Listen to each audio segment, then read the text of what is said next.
All right, welcome to the Board Game Closet. My name's Jimmy. I'm Rod. Today we are going to revisit Dead of Winter. Dead of Winter. Now, we did a review on this. I looked it up before this video. January 2016. Forgive us.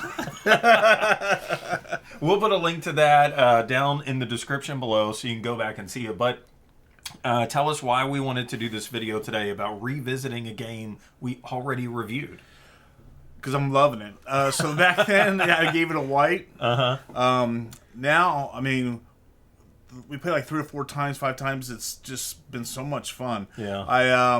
Back then, I don't think I gave it enough of a chance. We're playing so many games. I think that the big thing back then compared to now is that we all played our characters. Every single one of these games we played recently, everybody just played their character. Sometimes people have a tendency to alpha dog it, and they'll sit there and they'll see everybody exactly. And, oh, you should do this, and you should do this, and that can happen in this game. But if it doesn't, it's just outstanding. I mean, it's so much fun for a group of people to be playing it. And to survive through it. There's some luck, there's some strategy, it's got a little bit of everything in it, and there's not too much of the luck thing, I believe. You just have to make sure you don't let yourself fall back in the game.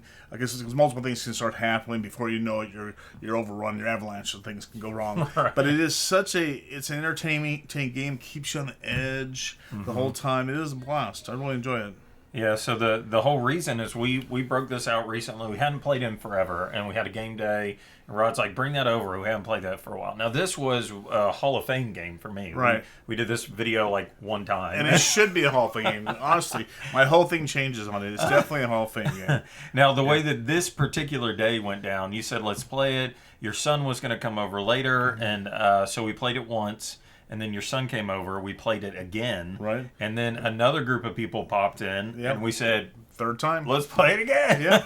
So we played 3 times. And then the other day, there was a library game day with a bunch of folks. We went and we broke this out and played it again. Yeah, so it's just fun every single time. Yep. So the things that still shine for me on this game, this is the only zombie game that I can think of offhand that I like. I played Zombicide. I played the one Last Night on Earth. I played some other ones, and this is the only one that I really like. And the reason that it still shines for me is I love the co-op feel to it, which not all co-ops work, but I enjoy the co-op feel. I have a love-hate relationship with the die that's in this game. You travel to a location without using gasoline. You have to roll this, I don't know what it's called, a danger die is what I call it. And if you roll the tooth, it's like a 12-sided die. You're dead. One of them is the tooth, and you're dead. And so it keeps you on edge. That's really the only die roll in the game. There are some other, but the main mechanism, I don't want to get too much into it, but main mechanism is you roll dice and then you use them to do actions.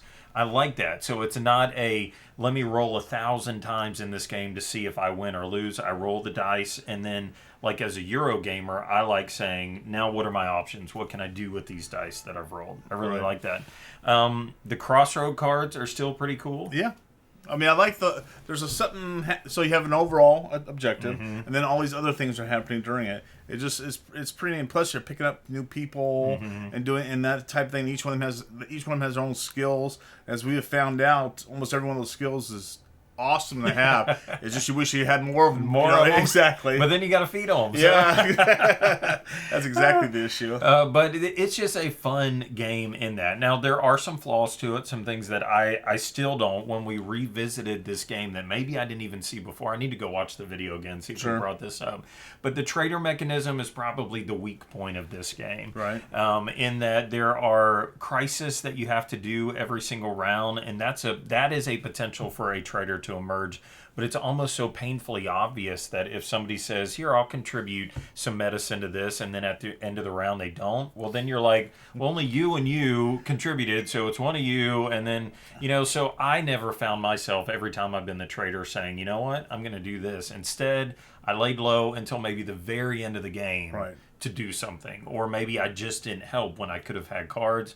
So the trader mechanism feels kind of weak to me. I didn't have a problem with the trader mechanism, actually, because for some games it dominates the game too much.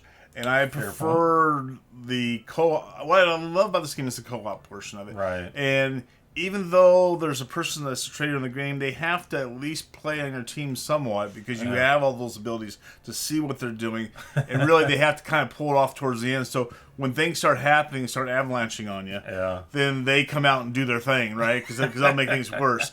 But I didn't really have a problem with it. I enjoyed it. I mean, my only negative to the game would be that someone could alpha dog the game, which would, they'll take over and tell everybody what to do and stuff, and that's the only thing. But that's what this type of game would do. You know what I mean? That's Right. You don't want to stop that in any way. You just stop that person from doing it. Right. But I just love this. And this game is just kind of talking enough about it. It's awesome. 2 to 5 players, so you can get a lot of people at the table. There's short, medium, and long games, so you can choose how long you want to go. If you want a really long game of this and really get into it, or if you want a very short game that feels very intense. There's tons of zombies everywhere, and you're fighting for your life.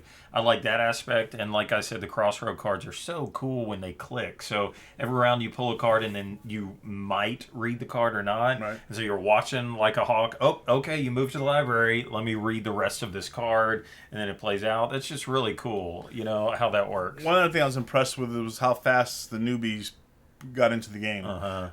So especially in our, actually, I think all the games we had, somebody at least that was new into it, but they picked up on it real quick and got right into it. Even people that aren't gamers picked it up real quick, which I was surprised. So that was really neat. They got into it. It's an awesome game. I totally agree with that. So. Revisit Dead of Winter. It still gets so you were a white die. What's your die rating now? Oh, it's green. Green plus. It's a Hall of Famer. In fact, it's so green that we're now looking for the expansion and the standalone version of the game. And individual copies. We want additional content now, so it's great. Yeah, fantastic. Get out there and buy it. All right, there you go. That's Dead of Winter Revisit. Awesome game.